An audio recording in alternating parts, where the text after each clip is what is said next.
Hoje vamos falar sobre um dos processos mais importantes envolvendo células em organismos pluricelulares, a diferenciação celular. A diferenciação celular é o processo em que há uma especialização das células, onde estas passam a exercer funções específicas.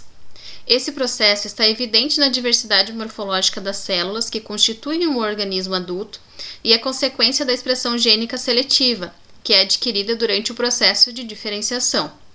Isso quer dizer que uma célula nervosa, como o neurônio, irá expressar seletivamente genes necessários para o desempenho do seu papel, não podendo expressá-los em uma célula muscular como o miócito, por exemplo. Todos os diferentes tipos de células que formam um animal adulto são provenientes de uma única e exclusiva célula, o zigoto. O zigoto é o resultado da união de informações genéticas constituintes de dois gametas, um masculino e um feminino, durante o primeiro estágio embrionário, a fecundação. Essa nova célula irá conter todas as informações genéticas necessárias para a formação de diferentes tipos celulares que irão compor o organismo até a sua fase adulta. Por conter um potencial máximo de diferenciação celular e ser capaz de formar todas as células do organismo, o zigoto é chamado também de célula totipotente.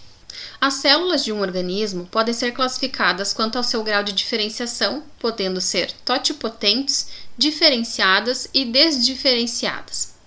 As células totipotentes são células que podem se diferenciar em qualquer tipo de tecido, como por exemplo o zigoto. Células diferenciadas são células especializadas, como por exemplo o neurônio, que é especializado na transmissão do impulso nervoso. Já as células desdiferenciadas são células que eram diferenciadas, mas que perdem a especialização e elevam seu poder mitótico, voltando a serem indiferenciadas. Um exemplo é a célula cancerígena, que irá formar tumores devido a seu elevado poder proliferativo e capacidade de invadir outros tecidos, acarretando problemas no organismo. Quando classificadas quanto ao número, elas podem ser unicelulares, que é quando apresentam apenas uma única célula, como por exemplo as bactérias, ou pluricelulares, que é quando apresentam várias células, como por exemplo os animais. Atenção! Lembre-se da lei de Driesch. A lei de Driesch diz que o volume celular é constante nas células do mesmo tecido em indivíduos da mesma espécie e em mesma fase do desenvolvimento, não interessando o tamanho dos indivíduos. Por exemplo, um cachorro pastor alemão de 1 ano e um cachorro pincher com a mesma idade apresentam o mesmo volume celular, independentemente do fato de um apresentar porte grande e o outro porte pequeno. A exceção vem das células de neurônios do nervo ciático, por exemplo, que podem apresentar tamanhos diversos dependendo do tamanho do indivíduo. Quando as células são classificadas quanto ao seu tamanho, elas são classificadas como macroscópicas, que são quando elas são vistas a olho nu, como por exemplo o ovo, ou microscópicas, que é quando elas não são vistas a olho nu, como por exemplo o espermatozoide.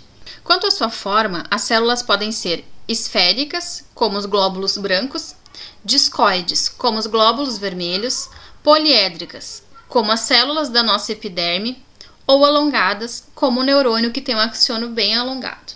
Quando classificadas quanto à sua duração, as células podem ser lábeis, que é quando duram pouco tempo, como por exemplo as hemácias, que duram de 90 a 120 dias, podem ser estáveis, quando duram mais tempo, como por exemplo o tecido conjuntivo, ou podem ser perenes, que é quando elas são muito diferenciadas, durando muito mais tempo, como por exemplo os neurônios. Quanto à individualidade, as células podem ser livres, como células sanguíneas, federativas, como células epiteliais que se encontram juntas umas das outras, ou anastomosadas, como células ósseas que se encontram ligadas por um canal. Também encontramos o sensício ou plasmódio, que são massas citoplasmáticas multinucleadas, como por exemplo a célula muscular. Em cada célula estão presentes duas características, a diferenciação e a potencialidade. O grau de especialização da célula chama diferenciação, enquanto seu potencial capacitivo para a formação de outros tipos de células é chamado de potencialidade. Em qualquer célula, quanto maior for a potencialidade, menor será a diferenciação, e quanto maior for a diferenciação, menor será a potencialidade. Desta forma, podemos dizer que a diferenciação celular é um conjunto de processos que transformam uma célula indiferenciada em uma célula especializada, e que também é o processo de restrição do potencial celular. Nos animais, a diferenciação celular começa na fase embrionária de gástrula, após rápidas e sucessivas divisões mitóticas do embrião sem alteração de informações genéticas, denominadas clivagens. Após diversas divisões, o zigoto passa a ser chamado mórula, que terá o maior número de células, mas manterá o volume inicial do zigoto. O afastamento das células internas da mórula devido à entrada de água por osmose leva essas células para a periferia da cavidade, e a mórula passa a se chamar blástula. Em mamíferos, a blástula é chamada de blastocisto. No entanto, numa determinada porção, há a proliferação celular ou engrossamento da massa celular, chamada de embrioblasto, e que será o embrião em si. A porção que não há proliferação celular é chamada de trofoblasto, que irá nutrir o embrião e formará os anexos embrionários. Após a formação da blástula, há um movimento de invaginação criando uma cavidade e que dará início à fase inicial da gástrula. Nesse momento, há uma diferenciação de células e o surgimento dos 3 folhetos embrionários presentes em um organismo triploblástico: o ectoderme, o mesoderme e o endoderme. A ectoderme é representada pelas células da periferia da blástula. Já a região que sofreu invaginação é chamada de mesentoderme, e é ela quem dará origem aos folhetos da mesoderme e endoderme. Até o embrião chegar à fase de gastrulação, ele apresenta apenas RNAs provenientes do genoma materno, e estes ficam acumulados no citoplasma durante a maturação do oócito. No entanto, é nessa fase que as células do embrião dão início ao processo de transcrição, e a expressão gênica a partir do genoma zigótico ocorre pela primeira vez, e o perfil proteico das células embrionárias passa a ter contribuição tanto do genoma materno quanto do genoma paterno. O programa de diferenciação celular que cada célula deve seguir é definido através das células dos microambientes que são posicionados pelos rearranjos celulares. Esse processo de rearranjo celular também é conhecido como morfogênese, e tal como o início do controle zigótico de transcrição gênica durante a gastrulação, são essenciais para a diferenciação celular. O início do controle de expressão gênica no genoma embrionário permite a produção seletiva das proteínas celulares que serão imprescindíveis para as funções celulares específicas ao fim do processo de diferenciação.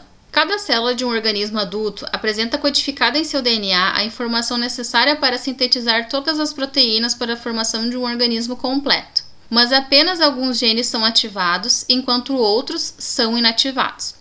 Como citado no início da apresentação, células nervosas são diferentes de células musculares porque os genes ativos são diferentes, e essa diferença de atividade gênica resulta na transcrição seletiva de certos genes, enquanto outros não são transcritos. Os fatores de transcrição importantes para a diferenciação celular são específicos para cada tipo celular. Por exemplo, a presença de um grupo de fatores de transcrição denominados fatores determinantes do músculo é essencial nas fases iniciais da diferenciação muscular.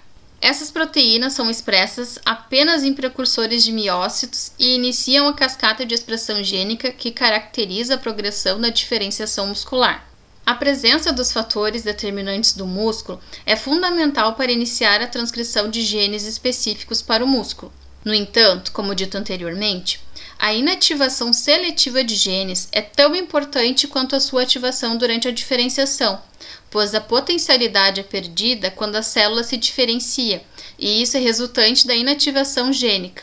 Um exemplo conhecido é a inativação do X, que ocorre com o cromossomo sexual feminino dos mamíferos. Os machos apresentam um cromossomo X e um cromossomo Y em seu material genético, enquanto as fêmeas apresentam 2 cópias do cromossomo X.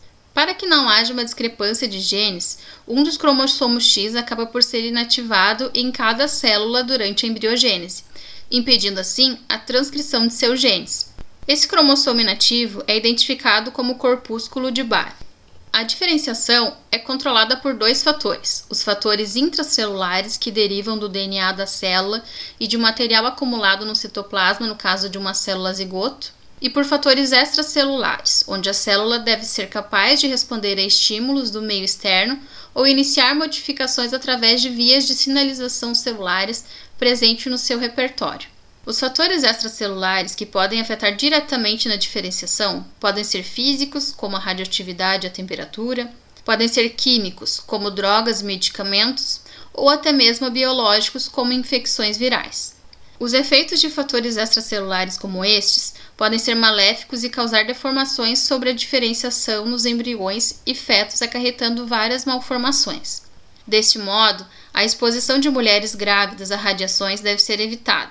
É no primeiro trimestre de gestação, onde os processos de diferenciação são mais frequentes e intensos, que esses agentes teratogênicos agem sobre os genes e promovem mutações ou acarretam problemas na atividade enzimática que participam da diferenciação.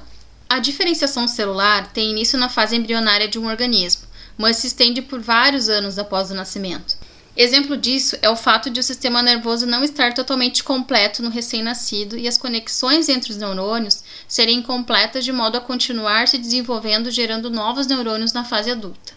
O processo de diferenciação pode ser reversível, pois, como já vimos, todas as células do organismo apresentam todos os genes necessários que estavam originalmente presentes no zigoto para a formação de qualquer célula. Essa reversão de processos genômicos faz com que o núcleo da célula retorne ao estado inicial zigótico, tornando essa célula novamente totipotente e capaz de gerar qualquer nova célula.